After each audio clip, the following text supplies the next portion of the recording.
Hello everyone, welcome to myself, Max McGillivray from Beanstalk Global. In our very successful interview series, 20 Minutes with Inspirational People from the international fresh food sectors, we look to catch up with the industry powerhouse that is Richard Diplock. Richard, say hello to everyone. Good morning everyone, wherever you are. Hope you're all well and safe. That's the important thing these days, isn't it? It is. So let's give a bit of a background for Richard, especially for those listening on the podcast. So Richard is a highly experienced director with a proven track record of working both on the retail side and on the supplier side, with experience at dealing with all the major supermarkets at all levels. He has extensive experience gained on the procurement of a wide range of produce from both Europe and the world, with particular emphasis on salads and vegetables. He's recently led the rebranding of the Eric Wall business to that of the Green House Sussex Ltd, allowing them to continue to be a key UK grower of the highest quality tomatoes. So, Richard, was that a good introduction, or have I missed anything out there, please? No, I think that sums it up. You haven't mentioned the number of years involved, but I think that sums it up nicely. That's one of the reasons we were really keen to get you on, and thank you very much for allowing us to have this conversation, because it's not really an interview, and it's not going to be 20 minutes, because we can't conciliate your career down into 20 minutes. What I'm really keen is for people who are currently in the sector to learn from you, but also we've got so many graduates coming through from the UK and overseas, and we can find out so much from the likes of yourself, Richard, as to the passion of this wild, wacky sector that is fresh produce. And also, you've got a really interesting background in that you were in retail before you got into the supply side. And I'm always of a view that there's some amazing examples of people who've done the positive swap from retail to supply, but there's also, Richard, there's quite a few bodies along the way that haven't made it. Why did you initially go to retail? Why then did you swap over to the supply side? I think sort of when I was 21, 22, I was lucky enough to join the Sainsbury's trainee retail management scheme. And I felt that the training system that Sainsbury's had at the time was very, very good in terms of progression for a young, keen person. And yes, I went into stores, and it was very tough work, Max. I didn't really know what to expect. I've got to take my hat off to the people working in stores at the moment. You are facing the customer. You're facing different situations every day. And it was tough. I got my break. I was put in charge of the produce section in those days as the produce manager went off long-term sick. And the manager said to me, right, he said, I want you to manage this section. You're going to get no extra money. You're going to get no extra staff, and you're probably going to have to work 6 days a week. But do you want it? And we were shut on Sundays, so that was why it was only 6 days. But for me, it was a great opportunity, really. It was running a produce section in those days in a busy store. You did all the ordering yourself. You did all the quality control yourself, and you interacted with the customers. And I think that was a very good background for me, because about sort of 4 or 5 months later, there was a job in buying, training job in produce. And I was successful with that. And fair play to the manager, who said, well, you deserved it, to be fair. You worked really hard, done a very good job. You got my blessing to go up there. And that's when I joined head office, Sainsbury's head office in 1984. So ironically, in salads. So the moral of that story is to those graduates: if you go that extra mile, if you create your own luck, Richard, look how it positively worked for yourself. Yeah, no, absolutely. And I think the lesson was, look, I wasn't going to get any. It wasn't a question of obviously getting a promotion and then doing the work. I was having to prove myself and then got the promotion. And I think that's the sort of message. You have to work hard in life. But I think obviously retail and produce gives you that opportunity, because let's face it, it's a tough. It's not a 9 to 5 job. It's 7 days a week, and it is tough. But if you work hard, you're passionate about it, then the rewards are there. And what about the cultural change from going from store into head office? Was that chalk and cheese? Yeah, it was chalk and cheese. Obviously, the Sainsbury's head office back in the 80s was completely different to what the Sainsbury's or any retailer's head office is at the moment. It was a hard school, to be fair, Max.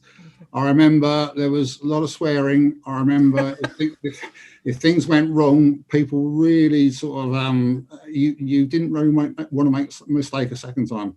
I remember a buyer, unfortunately, it was a trainee buyer who was the citrus buyer at the time, and he was given lemons to do, and he got Shrove Tuesday wrong. He planned it wrong. Well, he didn't last much longer. You can't make a mistake like that. So it was a tough school, a very tough school. But there were some great mentors there, people like Robin Whitbread, Jack O'Brien, Nelson later, Ross McLaren, and those sort of people you respected and you learned of. So it was the sort of Sainsbury's of the 80s, early 90s. There were some very, very good buyers in there, and some buyers who are still around now in sort of in the supplier side and also other retailers. So it was a good class.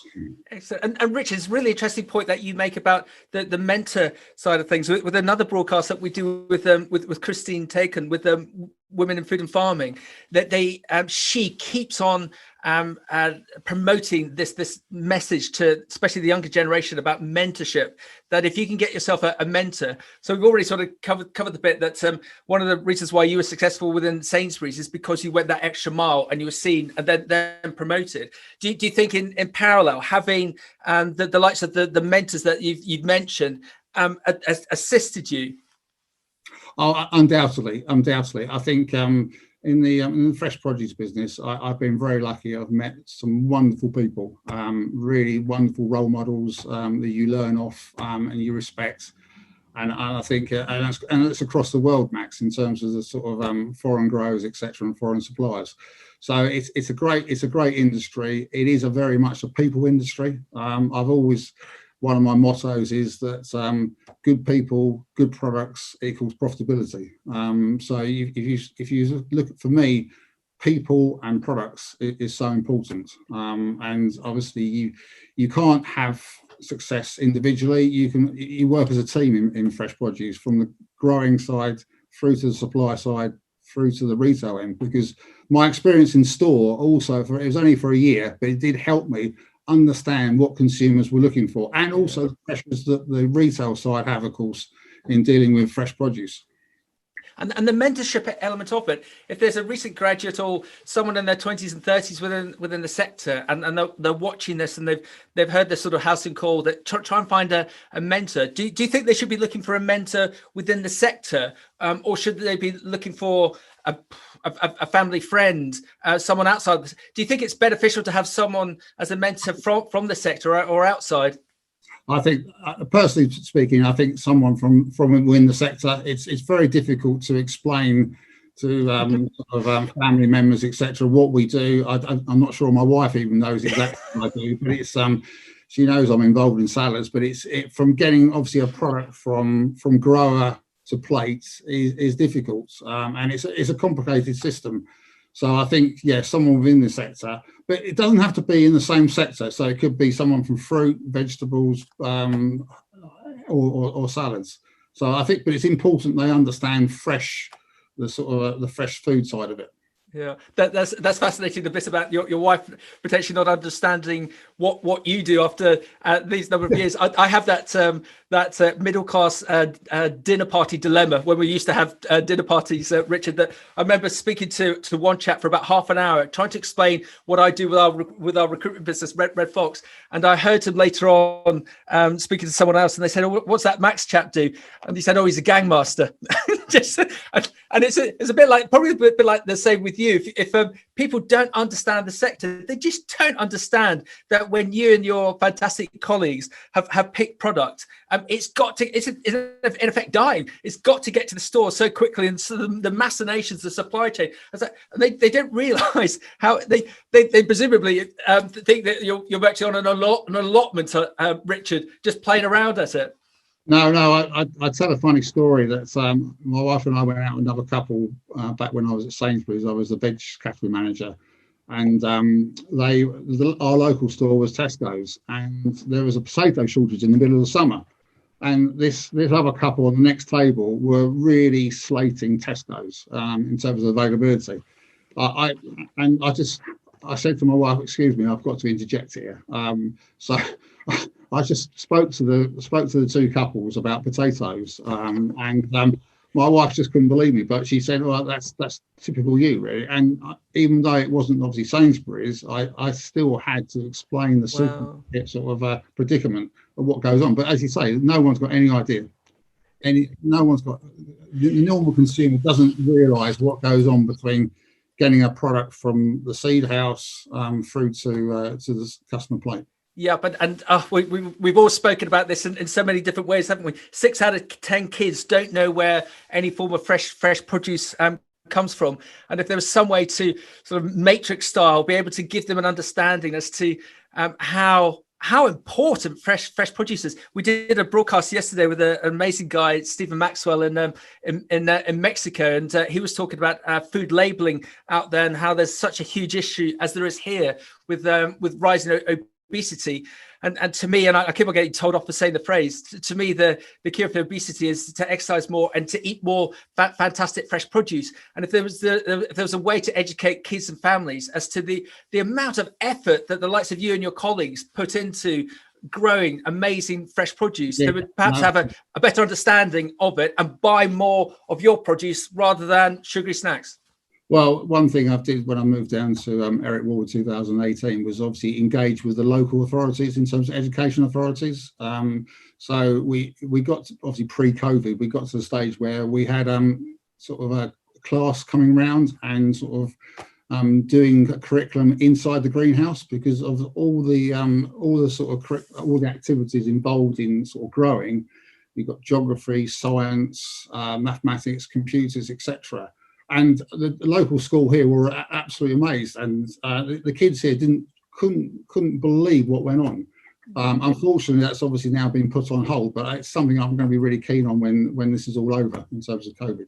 Excellent, Richard. Well, I'm just going to put you on the spot. When this is all over, we, under our Beanstalk banner, we want to go out in the UK and globally, probably with people far more attractive than me, with cameras to go into the likes of your business to film, so that we can then get those into schools in the UK and internationally to show the amazing stories. So if it's okay, we'd love to come and film at your business so we can find out how you grow tomatoes. Yeah, and to be fair, we've been working with Leaf, and we've done a video just recently, which is going to go into sort of careers. So I'm all for that, Max. So definitely, yeah, you're definitely invited.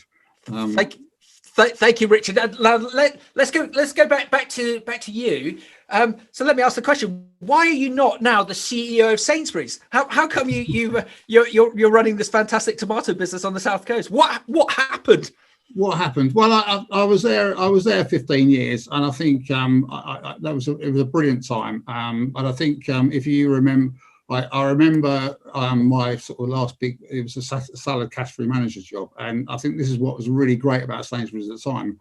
I moved from veg to salads. I was told by my senior manager that John Sainsbury's, he did not like the tomato offer that Sainsbury's had. In fact, he didn't like anyone's tomato offer. He said the tomatoes were boring, bland, no flavour.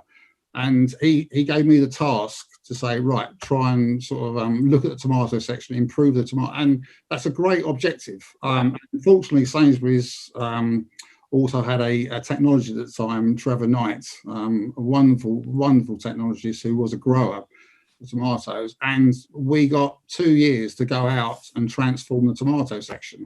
And to be fair, that was a great 2 years. Obviously, tomatoes weren't sold on the vine sort of pre-94, 93. So obviously you had the vine tomatoes developing. We also obviously at that time launched Vittoria back in 96, Trevor and I. And that's a great example where Sainsbury's, we saw the product. We went with the Mac, his Fresca group, went out there. We found this cherry tomato, and the grower literally said, "It's only for the home market." But the flavour of Max was absolutely superb. And we said, "Well, have you sort of sent it to England on a truck?" No. Anyway, we tried it, and I'm no joking, Max. We launched the product in 3 weeks from actually seeing. Wow. But Sainsbury's in those days allowed you to do that, and they and that obviously the great thing, that brand's still on the pack on the shelf now, so that's absolutely superb.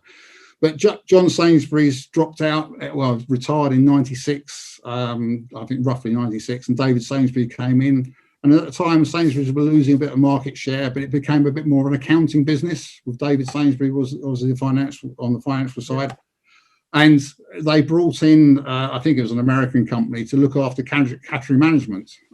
So basically, they paid a lot of money to replace buyers or category managers making decisions. And my kids were young at the time. I was commuting to London, and I decided then, the supplier, Van Heiningen Brothers, approached me back in '98, and they were obviously a third of the UK tomato business at the time.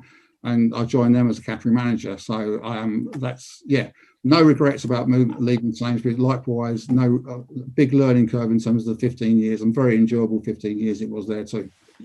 Richard, you stole my words, because I was going to be very cheeky and say, any regrets? Would you have liked to have been the CEO of Sainsbury's now?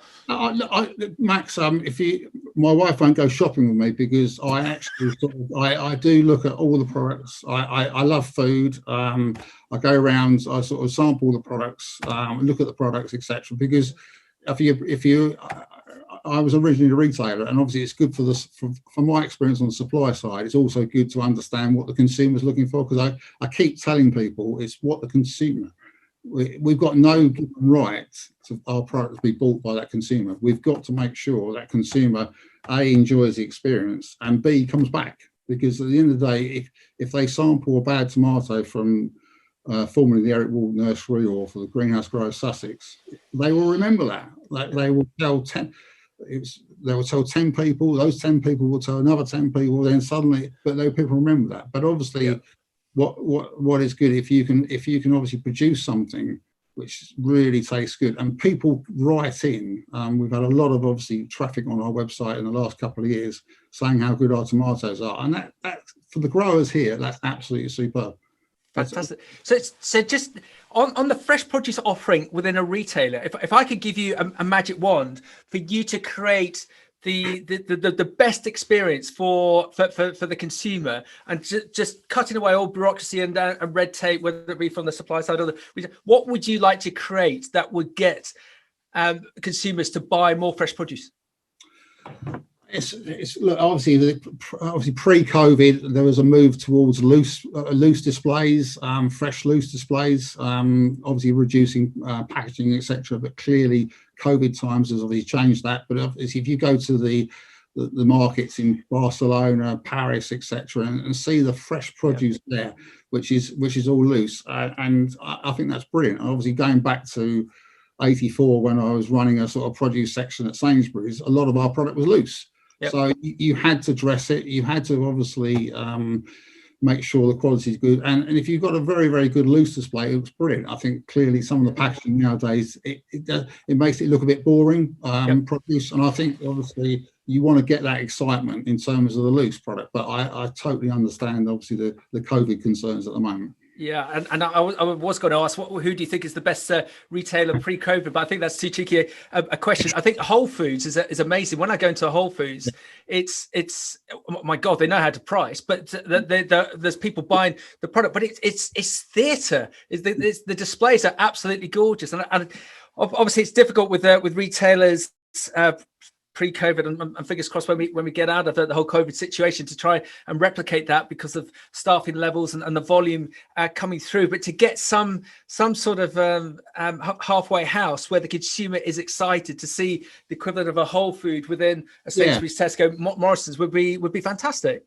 Yeah, and theatre's right, Max. But I also think there's plenty of opportunity for retailers to sort of be able to sort of communicate what's behind the food, in terms of using TVs, monitors, etc. I've been to stores around the world where you can sort of touch a button and you find out exactly where those tomatoes have come from, how they're grown. I think that's great for the consumer to understand that. So I think that more could be done on that, but it is all cost, of course, and we are obsessed in getting the lowest possible cost, which is not a great trait, to be fair. Yep, and there's been lots of conversations on this. There was Matthew Naylor from Naylor Flowers over the weekend on the BBC, stating that potentially he can't continue growing daffodils because the consumer has this price point set for £1 for a bunch of daffodils, and all of his costs are going up and the retailers won't allow him any more margin, and what can be done about it. And that example can obviously be extrapolated across the whole of fresh produce. We're all just racing to the bottom, which is ridiculous, especially post-COVID. There's such a boom now for fresh produce because people want to be a better, fitter by eating more fresh produce. There's been no decent food inflation within the fresh sector for decades, and there needs to be. And the likes of Kantar have shown that the likes of big price discounts on fresh produce does not drive footfall. No. It's just that annoyance I think that we've all got, that the consumer potentially would pay 10, 20, 30% more for your product, Richard, because if they see a bottle of wine they take a fancy to, they'll happily pay £2-3 more for that. To me, within reason, fresh produce is not price sensitive. Well, I think this, for me, value for money is all, in terms of food, is all about obviously the consumer. The consumer will think it's value for money if they've really enjoyed that eating experience or drinking experience. So that is really superb.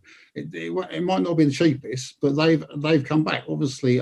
But so they're willing to pay a little bit extra. And I think obviously it's the NFU did a study the other day, didn't they? I think cost of labour has gone up 40% in the last 4 years. Well, that's a fact. It's not, no one's making those facts up. I can look at the Greenhouse Growers Sussex and see that's a fact, and other companies can do the same. Yeah.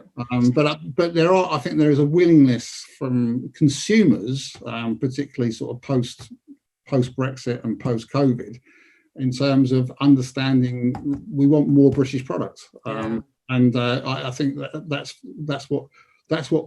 We've got superb growers in this country who grow a lot of excellent products. But the challenges in terms of obviously costs from the supermarkets and obviously labour is another challenge. It makes it very, very difficult. But we don't look after our growers well enough, in my opinion.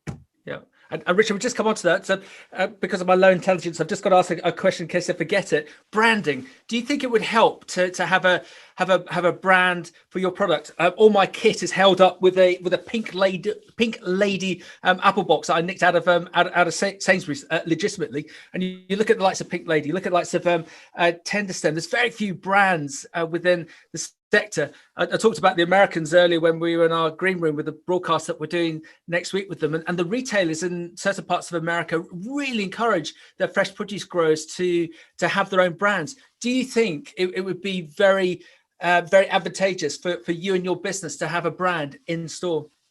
Yeah, I think you've certainly got to be a certain size. I think what's really pleasing is sort of obviously I've known the Eric Wall business since 1994, and I think obviously their brand is known within obviously the supermarkets they supply because of the growers on the label. So there is but I think clearly for a bigger sort of a supplier, then that is an opportunity. I think if you look at lit tomatoes is a classic, Max. Obviously, when I was at Thanet, producers of great lit quality tomatoes. But obviously, our obsession with everyday low price means that the retail price in the winter is the same as the retail price in the summer. Well, let's face it, nobody can produce lit tomato for the same price as a summer crop, but the retail's the same. But obviously there's an opportunity for branding, and obviously Thanet tried it, I tried it, I got nowhere, to be fair. But I said obviously you could have a Thanet brand of lit tomatoes and see how it sells, because and someone quite rightly said to me, if you were supplying lit tomatoes to a supermarket, if the lit supply was only 15% of the total volume, and 85% came from Spain, Morocco, Italy, wherever, obviously that supermarket is upsetting 85% of the customers because they're not getting lit tomatoes. But the retail price for the lit tomatoes is the same as the Moroccan, where obviously the on costs are completely different. Yeah. So that can't be right. That cannot be right. And obviously, so I think there is an opportunity for branding, definitely. Yeah, and it's, you think of a can of Coke. What's the standard example that 25% of the income that comes to that can of Coke goes on marketing? I said it on our broadcast yesterday to Mexico. Wherever you go in the world, two people have already been there before you: the guy selling Michael Jackson T-shirts and the guy selling Coca-Cola. Yeah. With the investment that you've been making in your business, did you ever contemplate that you would get a third more investment to go into a big marketing drive so that you could be the equivalent of the Baxter soups of the soup sector? You could. Yeah, I can only dream, Max, about that. But I think it's a great opportunity, and I think obviously as more investment becomes in the UK, with obviously growers looking at lights, etc., and people also, consumers, understanding a bit more about seasonality now. Obviously, we've seen empty shelves, etc., recently, and they're just understanding that yes, the UK can't supply the volume of tomatoes all year round, because at the moment we're only supplying probably between 20-25% of the total UK consumption of tomatoes. It's so small. So Richard, let's just get into that, and perhaps my whole drive about marketing is impotent anyway, because the consumer is wanting more fresh produce. We're not going out under lockdown. We're all doing a lot more scratch cooking, so we're all buying a lot more of your products and veg products, and hopefully that will carry on when as we get out of lockdown. So this whole thing about us not being able to grow enough in the UK, we as a business, we've seen so many connections coming to us from the investment community saying, Max, is there a market opportunity here for us to invest in glass? As you stated, the amount of product that we're importing in comparison to what we're growing here is significant. A mile from where I'm stood, there's a new build by Low Carbon Farming, of a greenhouse that's the size of the O2. Amazing technology that they're using heat from treated sewage water to heat that greenhouse. And crikey, they're not building one; they've built another one in parallel up in Norwich. So you've got that sort of example of pension funds coming into the sector. So are you Richard, are you in a halcyon spot now that you've got suddenly you're sexy? You've got the investment community coming to you. So have you got more opportunity to grow more? No, absolutely. Obviously, in terms of the branding, from to give you a bit of background, obviously the Eric Wall business, Eric Wall had 50% of the business, and a company called the Stevenson family had another 50%. And last year, the Stevensons bought out the Eric Wall side of it. So now the Stevensons own 100% of the Eric Wall business. And obviously the rebranding in terms of the greenhouse growers stems from that. And also stems from the fact, obviously, you just mentioned that low carbon farming project at Norwich. We are 25% shareholders of that business. So yes, it is an opportune time. You're right about the city money, because let's face it, a greenhouse now is nearly £2 million a hectare. So that's and the margins. We have to understand the margins are not great, and that sort of investment is huge. So the idea of using UK pension funds and low carbon technology to sort of heat a greenhouse, obviously reducing the amount of carbon needed to sort of heat the tomatoes. Also, obviously, the wastewater from the treatment plants is cooled down to go back into the environment, but using that heat into the greenhouse is superb. For obviously, you've got the peppers at Bury St Edmunds, and obviously at Norwich we're growing tomatoes and cucumbers. And cucumbers, for example, I think we're only 25% self-sufficient. Wow. So again, it is interesting, and also it's a renewable heat as well. And I think obviously going forward, there's going to be more of these plans. I know low carbon farming have got more of these plans in fruition, but obviously again that's helped by the government in terms of a renewable heat incentive. So if that incentive wasn't there, maybe it wouldn't be so attractive. But I think that is obviously a great opportunity for the sector to increase. And also, obviously, very exciting times for sort of new people coming into the business, because it's greener and it's a healthy product, and people want more British. Well said, Richard. And if you're interested in this investment that Richard and his team have got, have a look dial up at Low Carbon Farming online, because it's a very good website that they run, and they've got some amazing drone footage of what they've created. So coming back to the nuts and bolts of your business, the greenhouse growers, great great name. Where I'm desperately trying to avoid this question, Richard, of where do you want to be in 5 years' time? So let's just ask it. Where do you want to be in 5 years' time? No, I think for us, we've obviously got we're lucky on the south coast, because anyone who comes from the south coast, the light levels down here are superb, and we've got apart from today, it's a very sort of mild winter. So in terms of the light levels here, it's very, very good. There is obviously more availability of land down here. There is also wastewater treatment plants down here, because obviously low carbon, I think, have identified 42 sites or something like that in the country. So there's wastewater treatment plants everywhere. So there's opportunities to expand down here. Likewise, obviously, Norwich is 16 hectares. There is obviously expansion plans there, but there's also plans afoot to increase those and take into account, obviously, the opportunity of these wastewater treatment plants, and the city money also helps, of course. Yeah.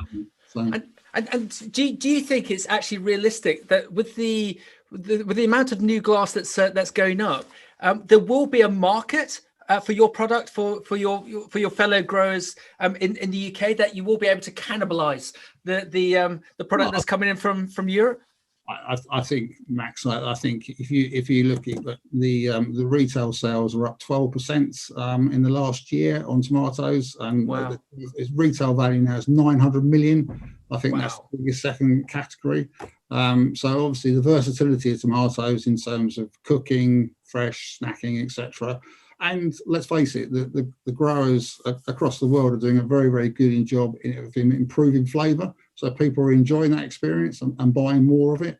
But if you think there's only around about 200 hectares in the UK, and that accounts for probably about 25% max of what we're supplying. So there's plenty of opportunity for the likes of Norwich to able to displace some of the imported products, because let's face it, and if you look at cucumbers, for example, supermarkets are programming Spanish and Canary Island cucumbers in the summer. Well, it's crazy. It's crazy. Obviously, the severe water problems over there. There's obviously carbon footprint issues, etc. So I think Thanet were the only investors in new cucumber glass in the last 25 years. So I think there's a great opportunity to displace. So we're not displacing a British product; we're displacing imported products. Yeah, and I'm just going to name check one business, my local co-op. I just can't believe in the summer how much imported salad cropping that they run. As tomatoes from Morocco in the middle of July, when we should be, I should be enjoying yours. It is. Well, I know you can't say it, but I can say it. I think it's to the point of being immoral that there's again the whole thing about seasonality, but in the UK season, stock UK produce, and if we have to pay more for your delicious product, the consumer should do. Coming back to the whole point about food inflation. But it's all about, it's also value. It's also the consumer's value for money, because let's face it, the Eric Wall business and the Green House Sussex business, we try and keep the tomatoes on the vine as long as possible in the greenhouse, as red as possible, to maximise that flavour. And we very rarely carry more than sort of 1 day, 2 day stock, because that's the way we operate. But look, it takes 4 days to get from Morocco. So the product's going to be, the British product is going to taste much better. So I think there's plenty of opportunities to go for British technology. But we do need support from the supermarkets in terms of longer term planning. That's a big bugbear of myself, because there's a food waste issue. We still have the situation where programs are agreed when plants have already where crops have already been planted, me. We've got to take the responsibility of planning much earlier, because we talk about food waste, but obviously if people are planting without a confirmed program, you've automatically got problems with food waste.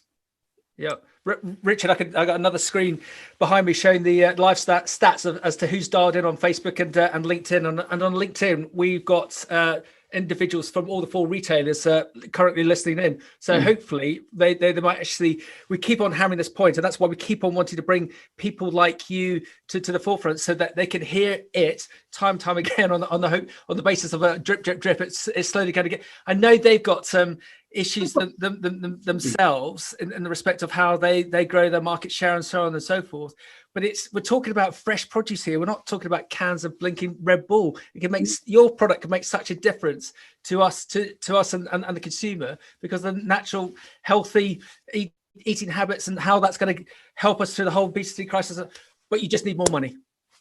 Well, we just need. I think planning. I think I'd say planning is the most important thing. We want, but again, we can't keep going into negotiations and saying, right, I want a 15% decrease in price, because your growers just won't be here. I think the consumers hopefully will sort of bear in mind what's happened. We'll sort of say, look, British products, we can grow a tasty product. And it's going to be more flavour than products someone shipped 3 or 4 days away. It's not rocket science, but we accept we've got to be competitive. But I think it's planning, and let's face it, if you look at other things, I always talk about the polos, my polo experience. Obviously, 20 years ago they were 20 pence a packet, and tomatoes were £1 a packet roughly. Now polos are 70 pence, and tomatoes you can buy for 50 pence. That can't be right, Max. It cannot be right. Half a dozen. Sorry, Richard. Half a dozen bananas from Ecuador, 89p, and you think of the goodness and the supply chain that's gone through that. Well, people will pay £1.50, if not more, for a can of Red Bull. But Richard, thank you very much for eloquently putting me back in my box, saying you need more money. And that, as you say, it's the whole planning aspect. Yeah. And I suppose that comes to that whole bit about partnership and collaboration. Yeah, and I know. Obviously, look, some supermarkets have obviously signed long-term agreements with suppliers, and that's absolutely brilliant. Because let's face it, for a tomato grower or a salad grower in a greenhouse, you're looking at £2 million a hectare. Now, if you're going to negotiate that tender every year, and the bank manager is going to say, well, you're mad. What's your long-term agreement? 1 year or 1 season? It's crazy. There's got to be much more joined up collaboration. And we all accept the supermarkets are under pressure in terms of margins they've got, etc. But I'm sure if there was better planning, then their growth in terms of sales growth in terms of certain sectors of fresh produce would grow, and it would pay back. Yep, and I won't name him, but they just had a comment come in on the live screens with an individual who said, agree with Richard's point about longer term commitment. As growers, we have to invest for 20 plus years, and it's very hard to raise money without any certainty. Well said, sir. Thank you very, very, very much. So, Richard, just go back to this point about some collaboration and the likes of low carbon farming. So they weren't in it. Pick a number 2-3 years ago. Is your business? Are you open for more future collaboration? Because what you and your growers do is an art form. It is no easy task to grow the quality of tomatoes that you do. If you have other companies coming to you interested in growing tomatoes and investing in glass and you to run it, would that be of interest to your business? Absolutely, Max. I think it's very difficult for private investors to sort of raise that sort of money without the long-term programs from supermarket and from customers. So I think obviously the renewable heat one is obviously going to be. There's been a lot of developments over the last sort of 4 or 5 years in terms of renewable heat. But I think obviously the wastewater treatment plants, if you bear in mind, you look at solar, it's not consistent. Solar, obviously, clearly in terms of the weather conditions and other forms of renewable, but obviously the wastewater treatment plants, that is consistent. It is consistent, so you are getting that, and technology will improve. So I think it's a great opportunity for the UK retail sector to really get behind British horticulture, because there is some absolutely wonderful growers we've got amazing across the country who are producing superb tomatoes. But we just an improved technology, better programming. It's going to be a win-win. Yep, and it's a conversation for another time. That the amount of automation, robotics coming into the likes of the tomato sector and the soft fruit sector per se is amazing. The next 5 years are going to be amazing. But the margins at the moment are really not allowing people to make that big jump in terms of robotics.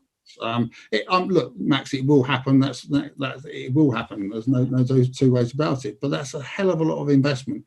But that's where obviously city money might well come into it and help our sector. But should city money really help? It should be down to obviously the big Unilevers of this world. They don't need city money. They've got the money behind them. Yeah, and again, that's a conversation for another time. And I'm smiling because you know what I'm going to say. They're chasing their branded products, their wagon wheels all the way through to the lure packs, because they make more money because they've got a brand, they've got leverage against the retailers. Yeah, no, absolutely. Richard, here's an interesting one. Is there a threat to your business that we haven't covered off? And it's not sugary snacks or anything like that. Is the threat to your business vertical farming? I don't see it as a threat. I see it as supplementary. I think in terms of what you need to produce tomatoes, peppers, and cucumbers, vertical farming, there's too many barriers there. To be fair, I can understand it in terms of the sort of the smaller salad leaf, etc. I think there's an opportunity there. But no, for us, if obviously we can get more British products as en masse, then great to the vertical farming guys, no problem at all. But in terms of obviously producing cucumbers, peppers, and tomatoes, you need your 6.5 meter, 7 meter sort of span greenhouses. That's for sure. It's and you know I was being slightly difficult asking that question, because I just find the vertical farming sector fascinating. That if we post up anything about vertical farming, oh crikey, the number of comments and likes and views that it seems to be very much a gold rush. There's so many people running into it as if it's the new beginning. We had a conference call 18 months ago with a very well funded vertical farming setup in California, and it was like talking to a cult. That they were saying that 80% of all the world's water is used up in agriculture, and this is immoral. We're going to create 45 vertical farming units globally within the next 2 years. We're going to do good. And checking in on those people that we spoke to, they've all subsequently gone off into another culture startup with and I always use this quote from Rabobank in November 2019.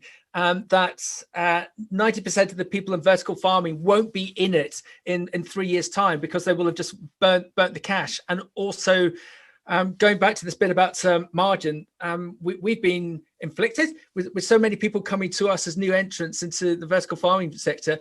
Richard, thinking that they're going to get 40% margin from retailers for growing stop laughing, for growing leafy salads. And so it's fantastic. There's so much passion and money coming into vertical farming, because they think, no offense to you, Richard, they think you're doing it wrong, and they're going to do it right by setting up a unit in the middle of central London to supply la-di-da restaurants and then get into retail. So hence my question, because I just wonder if there's going to be crossovers of technology between vertical farming and yourself, and vice versa, especially on the robotic side.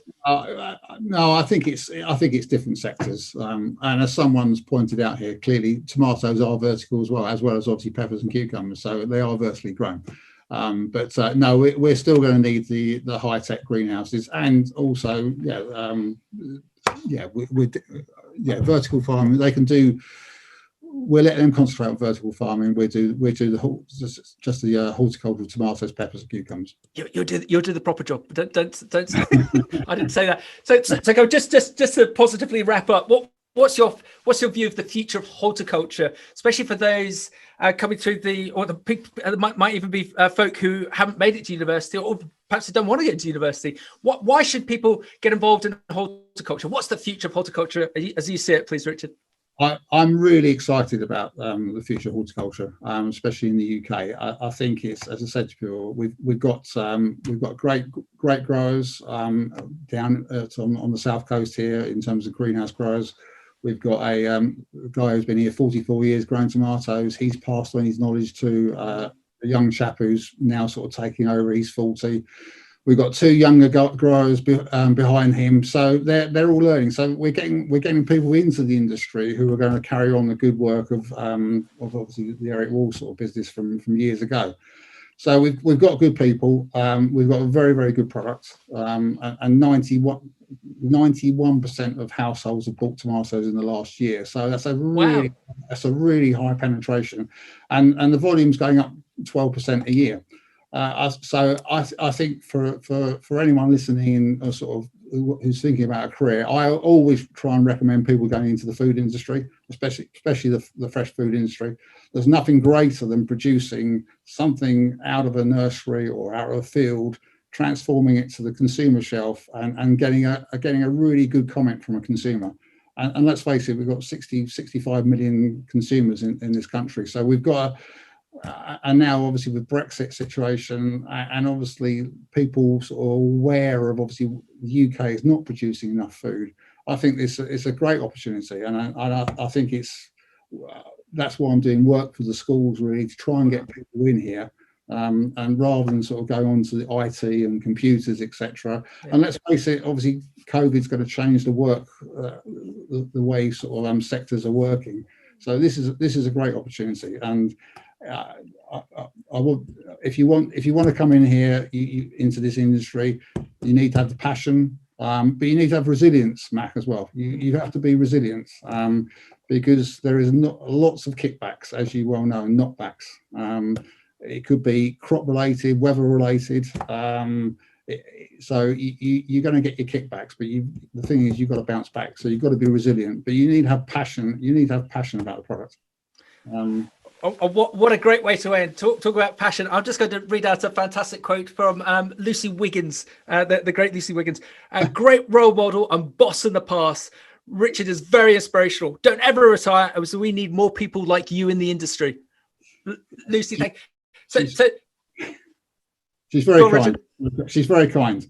She's very kind. But again, obviously a great family background in terms of her father, and obviously I was lucky enough. She worked for me for a few years, and a great. But again, really passionate about the crop. Yeah. Really got to know the growers, etc. So I think this is a wonderful career in terms of meeting superb people. Fantastic. And Richard, just to wrap up, do you think if we showed this recording to your wife, she would actually now understand fully what you do for a living? I might get some stick, to be fair. I might say, but yeah, look, let's face it, our partners are very, very supportive, because obviously I spend a lot of time away from home, either sort of living in Kent or traveling around the world, really. So she's put up with a lot, and if you know me, Max, that she's put up with a hell of a lot. But but she enjoys the tomatoes I take home on a weekly basis. So excellent. Richard, thank you very much for your time. What as we said earlier, what a powerhouse, Richard Diplock. And you are, Richard. You're just going to have to suck that up, I'm afraid. And so, if you want to find out more about Richard, have a look at his LinkedIn profile. Congratulations on the rebranding of the greenhouse growers.